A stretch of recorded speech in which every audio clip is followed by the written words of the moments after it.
It's a good night. It's a great night. I'm feeling good because we usually have hip-hop artists that come through, R&B singers, but we've never really touched people who hit the big screen, the small screen, or any type of screen. And today, I have the pleasure of sitting next to the very, very handsome Mr. Nate Parker. Hey, thank you. I appreciate it. You like the introduction? I love that. You can do it again if you want to. The very, very... Nah, I'm not going to do that for your satisfaction. Why would I do that? Nate, are you on Twitter? Yes, at Nate Parker. It's funny because, before it just seems like, okay, this is a social media thing. Do I need it? It's funny, the press people came to me, my publicists, they were like, you need to get a Twitter. I'm like, I don't know how, So do you feel forced now, or have you gotten used to it? It's like You know what? I feel like it's kind of like the computer. A lot of people didn't want to give up the word processor or the typewriter either, I think it's inevitable, and I think that if you can learn to use a platform for your benefit, and especially because I consider myself an activist first, to get the word out on things I'm doing, community things I'm doing, and even the films that are coming out, especially the ones that I think will have a really big impact on the community, it's necessary. So I'm getting the hang of it. Okay, so since that you are on Twitter and you're getting the hang of it, who are your favorite people to follow so far? Like, who entertains Nate? I follow Tavis Smiley. And I follow Richard Gere. I mean, all over the place. I'm gonna follow you. Of course. As soon as I get down, man. I'm gonna follow my favorite actors, and I follow my friends. You know what I mean? Like my boy Gene Celestine writes for the Root. I always like to see the things that he's gonna say. So I mean, I just try to.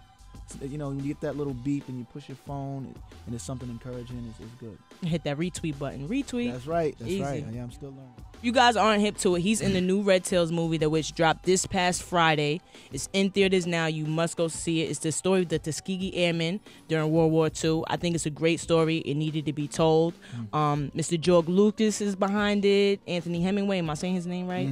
Is behind it. And you're one of the lead actors in the film, actually. Right. Let me get my facts straight. I heard this is one of the biggest all-black action films ever. No, it is the biggest. It is the biggest if you black put a action title film. on it, you could say the Black Indiana Jones, the Black Star Wars, in the sense, not black as it's alluding to any kind of quality, because it's excellent in its own right, but in the sense that it's all strong black men making decisions that dictate, the ending and the outcome of a series of events, which is, them flying and them being victorious. So before we dive into the movie, tell us a little bit about your character and what to expect for people who haven't already seen it. Yeah, I portray in this film a character named Marty Easy Julian. He's the flight leader. That's a long name. Say it again.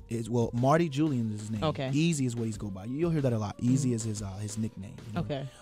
Back then, everyone had a little call name they went through. My co-star that's the lead with me, his name is David Oyelowo, and he goes by Lightning. Very close friend of mine. But I play a very complex and layered character.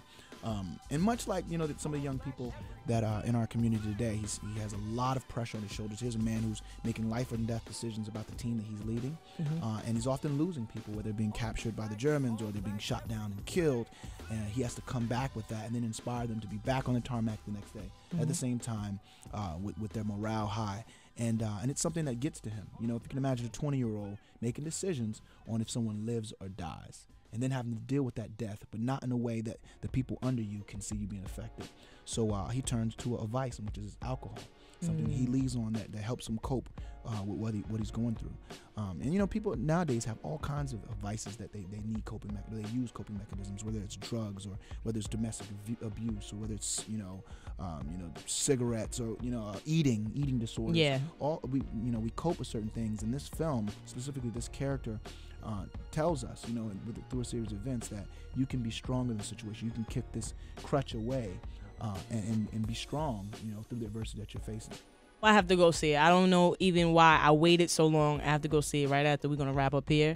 I might try to see if I can catch the flick. Catch it. Please go see it because, it's important to also add that we have George Lucas, who puts up $100 million to do a film about $100 million. $100 million. That's the filming and the distribution of his own money. When everyone else said no, we don't know if we don't know how to market it. We don't want to see black men on screen because we don't know how people are going to receive it. This is a man that said, I think they're going to receive it. And I think it's an American story that Americans want to see. It's a piece of our history.